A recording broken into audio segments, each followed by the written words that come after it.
Pemirsa yang dimuliakan Allah Subhanahu wa taala, kemudian hendaklah seorang hamba tadi mengakui nikmat.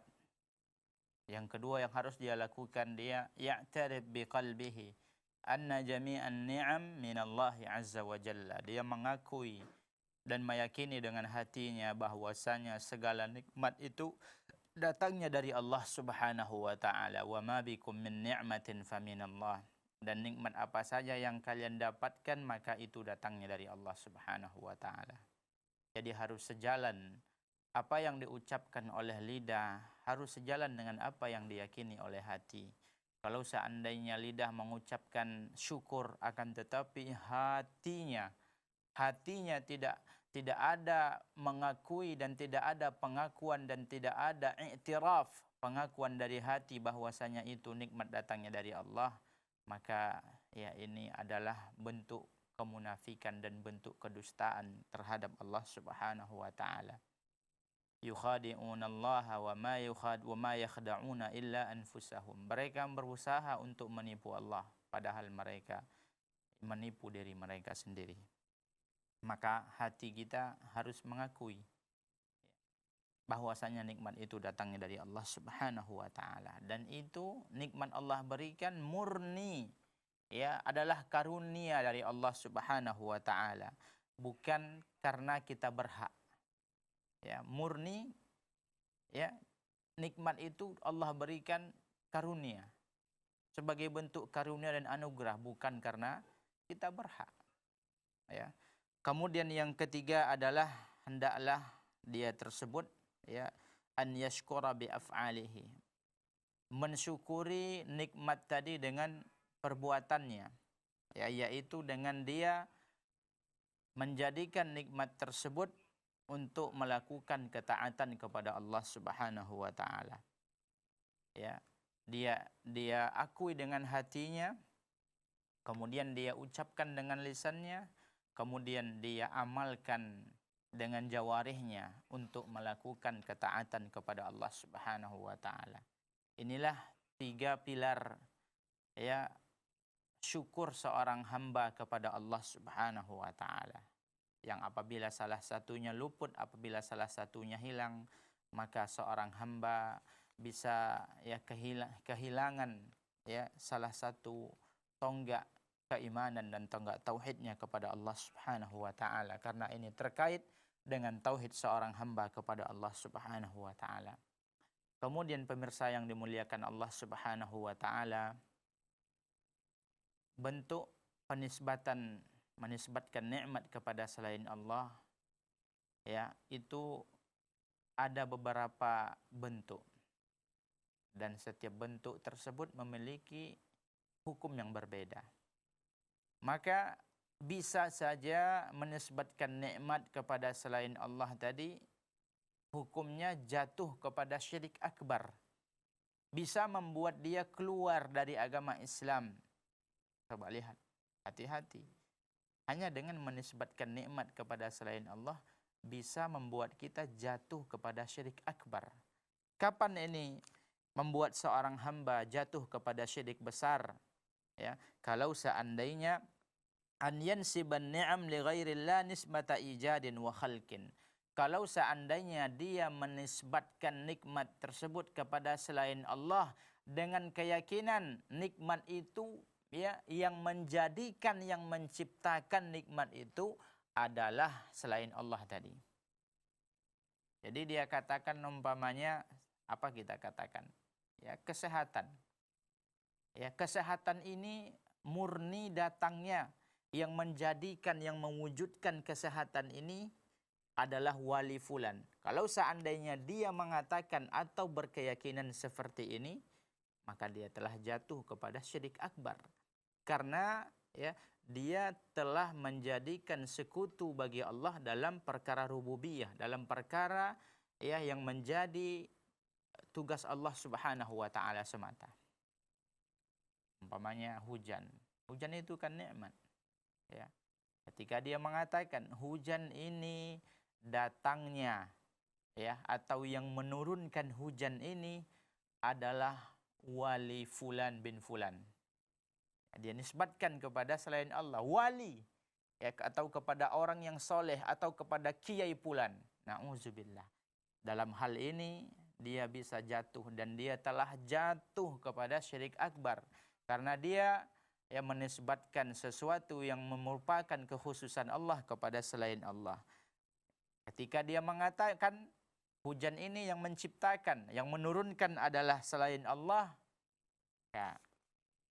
ya ini penisbatan yang membuat dia telah terjerumus kepada syirik akbar. Faya'taqidu anna ghairallahu wa man awjada ni'mah.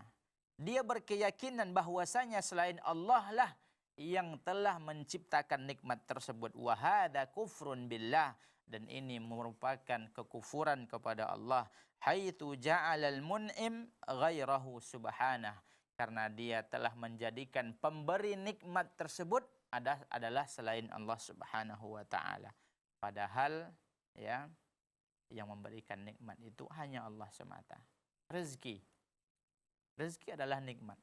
Kalau ada orang yang menisbatkan rezeki tersebut kepada selain Allah, dia berkeyakinan datang murninya rezeki tersebut.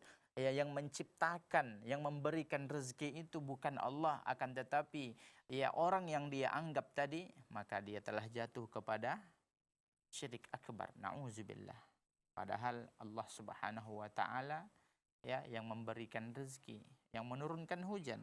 Hal min khaliqin ghairullahi yarzuqukum minas sama. Apakah ada ya khalik, pencipta yang lain yang memberikan kalian rezeki selain Allah di langit, ya, baik dari langit ataupun dari bumi.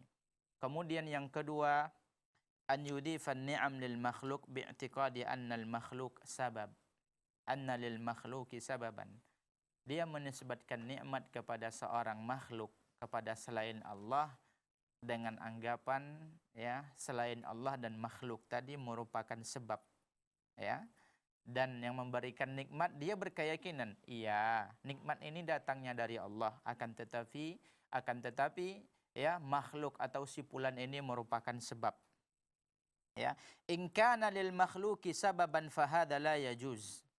Kalau seandainya ya dia tersebut berkeyakinan ya makhluk tersebut memang ada, memang nikmat tersebut memang ada pengaruh dari makhluk, maka ini pun tidak boleh. Li'annahu adafa an-ni'mata lahu wa lam yudifha ila Allah.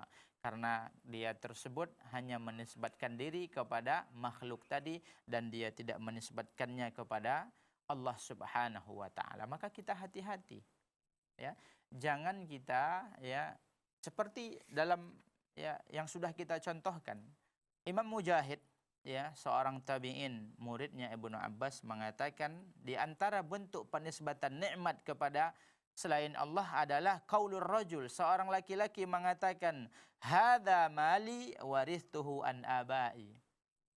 Ini adalah kekayaanku yang aku ya mendapatkannya dari nenek moyang. Ini adalah kekayaanku yang aku dapatkan dari nenek moyang. Dia lupa bahwasanya ya apapun yang dia dapatkan adalah dari Allah. Dia menisbatkan nikmat ini kepada nenek moyangnya. Dan ini merupakan perkara yang sangat berbahaya.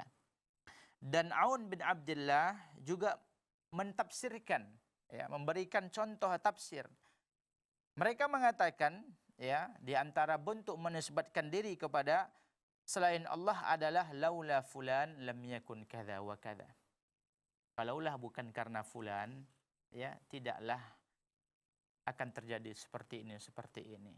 Kalaulah bukan karena direktur kita yang hebat, maka mungkin kita enggak akan bla bla bla, kita enggak akan begini-begini.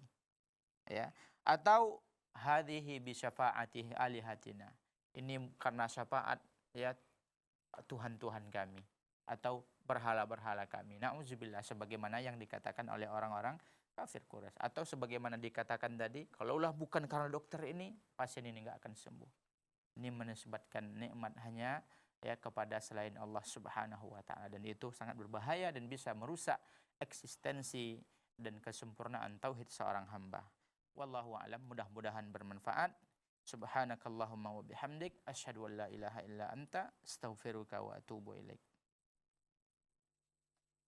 Ya, baik sahabat keluarga muslim dan sahabat Arisalah yang dimuliakan Allah Subhanahu wa taala dimanapun Anda berada. Sudah 60 menit kita bersama dan kita ucapkan terima kasih banyak kepada Ustadz Ali Masnur yang telah menjelaskan bahaya daripada menisbatkan nikmat kepada selain Allah Subhanahu wa taala. Apa saja bahayanya? Bisa jatuh kepada kekufuran, bisa membatalkan keimanan kita. Oleh karena itu, berhati-hatilah dalam berucap. Seperti misalnya kalau bukan karena polan. Nah, hal-hal seperti ini kalau bukan karena obat ini. Nah, hal-hal seperti ini harus kita hindari. Ya, mudah-mudahan kita menjadi hamba Allah yang senantiasa bersyukur, senantiasa memuji Allah ketika mendapatkan nikmatnya dan mengamalkan dan menjadikan semua nikmatnya itu jalan kepada ketaatan kepada Allah Subhanahu wa taala. Baik sahabat kaum muslim, insyaallah kita akan berjumpa pada episode berikutnya dan akhirnya saya Darus Lian pamit undur diri. Assalamualaikum warahmatullahi wabarakatuh.